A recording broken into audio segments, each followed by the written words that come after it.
प्रिय दोस्तों, आपका फिर से बहुत बहुत स्वागत है इस चैनल पर। तो चलिए सुनते हैं बेताल और विक्रम की अगली कहानी। एक गांव में एक ब्राह्मण रहता था। उसके 3 पुत्र थे। एक बार ब्राह्मण ने एक यज्ञ करना चाहा। उसके लिए एक कछुए की ज़रूरत हुई। उसने तीनों भाइयों को कछुआ लाने को कहा। वे तीनों समुद्र पर पहुँचे। वहाँ उन्हें कछुआ मिल गया। बड़े ने कहा, मैं भोजन चंग हूँ, इसलिए कछुए को नहीं छूऊंगा। मंझला भाई बोला, मैं नारी चंग हूँ, मैं नहीं ले जाऊंगा। सबसे छोटा भाई बोला, मैं शया चंग हूँ, सो मैं भी नहीं ले जाऊंगा। वे तीनों बहस में पड़ गए। जब वे आपस में इसका फैसला न कर सके तो राजा के पास पहुँचे। राजा ने कहा, आप लोग रुकें, मैं तीनों की अलग अलग जांच करूँगा। इसके बाद राजा ने बढ़िया भोजन तैयार करवाया और तीनों खाने बैठे। सबसे बड़े भाई ने कहा, मैं खाना नहीं खाऊंगा, इसमें मुर्दे की गंध आती है। वह उठकर चला। राजा ने पता लगाया तो मालूम हुआ कि वह भोजन शमशान के पास खेत का बना था। राजा ने कहा, तुम सचमुच भोजन चंग हो, तुम्हें भोजन की पहचान है। रात के समय राजा ने एक सुंदर वेश्या को मझले भाई के पास भेजा। ज्यों ही वो वहां पहुंची तो मझले भाई ने कहा, इसे हटाओ यहाँ से, इसके शरीर से बकरी के दूध की गंध आती है। राजा ने यह सुनकर पता लगाया तो मालूम हुआ कि वह वेश्या बचपन में बकरी के दूध पर पली थी। राजा बड़ा खुश हुआ और बोला, तुम सचमुच नारी चंग हो। इसके बाद उसने तीसरे भाई को सोने के लिए 7 गद्दों का पलंग दिया। जैसे ही वह उस पर लेटा कि एकदम चीख कर उठा। लोगों ने देखा तो उसकी पीठ पर एक लाल रेखा खींची थी। राजा को खबर मिली तो उसने बिछौने को दिखवाया। 7 गद्दों के नीचे उसमें एक बाल निकला। उसी से उसकी पीठ पर लाल लकीर हो गई थी। राजा को बड़ा अचरज हुआ। उसने तीनों को 1-1 लाख अशरफियाँ दी। अब वे तीनों कछुए को ले जाना भूल गए और वहीं आनंद से रहने लगे। इतना कहकर बेताल बोला, हे राजा, तुम बताओ, उन तीनों में सबसे बढ़कर कौन था?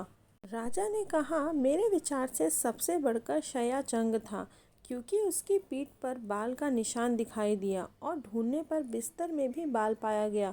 बाकी 2 के बारे में तो यह कहा जा सकता है कि उन्होंने किसी से पूछकर जान लिया होगा।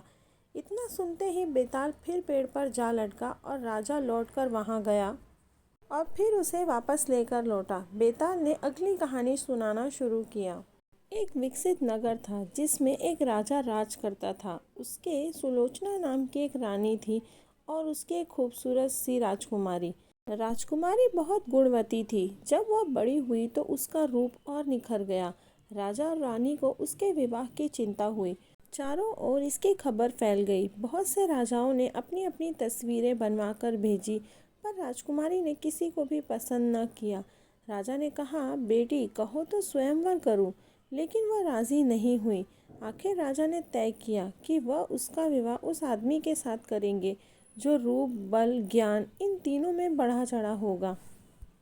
एक दिन राजा के पास 4 देश के 4 वर आए।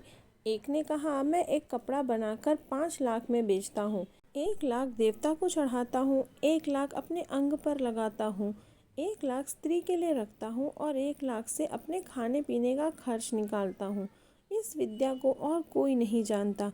दूसरा बोला, मैं जल थल के पशुओं की भाषा जानता हूँ।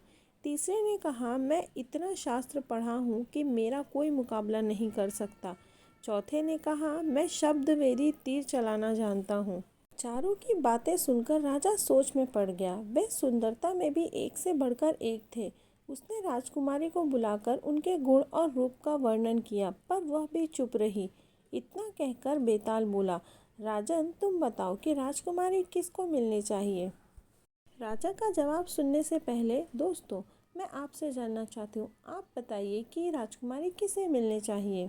आप थोड़ा विचार कीजिए और हम मिलते हैं कहानी के अगले भाग में, और उस भाग में हम जानेंगे कि राजकुमारी किसे मिली। अगला भाग सुनने के लिए चैनल को सब्सक्राइब ज़रूर करें। धन्यवाद।